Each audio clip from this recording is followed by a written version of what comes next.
পরিবেশ সংক্রান্ত আইন ও বিধিমালা সবগুলো যথাযথভাবে অনুসরণ করে এবং যেগুলো ইকোলজিক্যালি ক্রিটিক্যাল এরিয়া ডিক্লেয়ার করা হয়েছে জাফলং যেমন, এগুলো ব্যতীত বাকি সব জায়গায় কিভাবে সীমিত আকারে এই পাথর কোয়ারিগুলো ইজারা প্রদান করা যায় সে বিষয়ে সিদ্ধান্ত নেওয়ার জন্য মিটিংগুলো হয়েছে। তো এখানে আমরা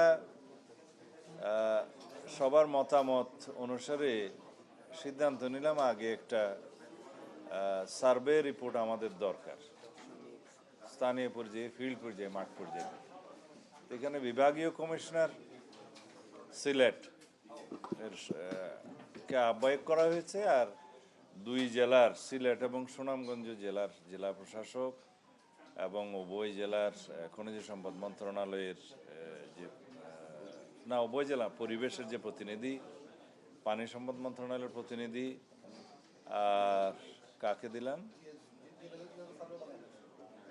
জিওলজিক্যাল সার্ভের উপরে বাংলাদেশে একজন অধ্যাপক শাহজালাল বিশ্ববিদ্যালয়ের প্রতিনিধি থাকবে এবং মিনারেল রিসোর্সেস মিনিস্ট্রির একজন ডাইরেক্টর এই বিষয়ে সেখানে সদস্য থাকবে এবং কমিটি প্রয়োজনে আরও এক্সপার্ট যদি কোঅপ্ট করতে চায় সে সুবিধা রাখা হয়েছে।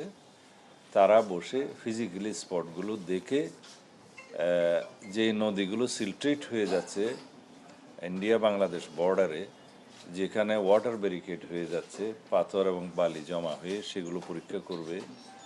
আর যে সমস্ত জায়গায় নদী ভাঙ্গনের কারণে আমাদের সীমান্ত পরিবর্তন হয়ে যাচ্ছে সেটা পরীক্ষা করবে। কি পরিমাণে, কত গভীরতায় এই পাথরগুলো উত্তোলন করলে পরিবেশ সংরক্ষণ করা হবে, আহরণ করলে সে ব্যাপারে সাজেশন দিবে।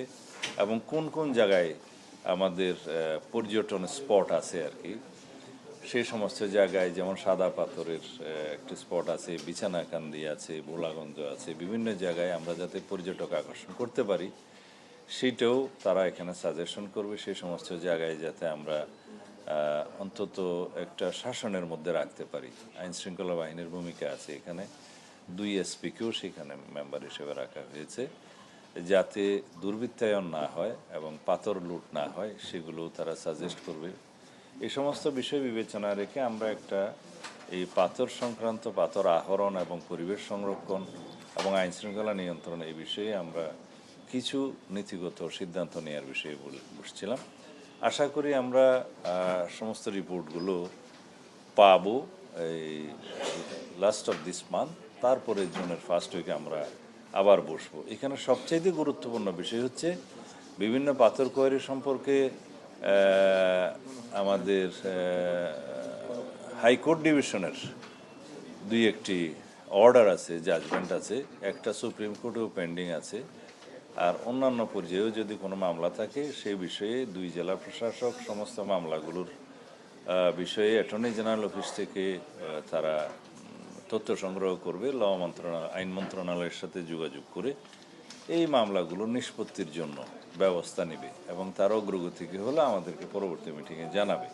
আমরা যাই করব আইন মেনে এবং আদালতের রায়কে মাথায় রেখে সম্মান জানিয়েই আমরা বিধি মোতাবেক করার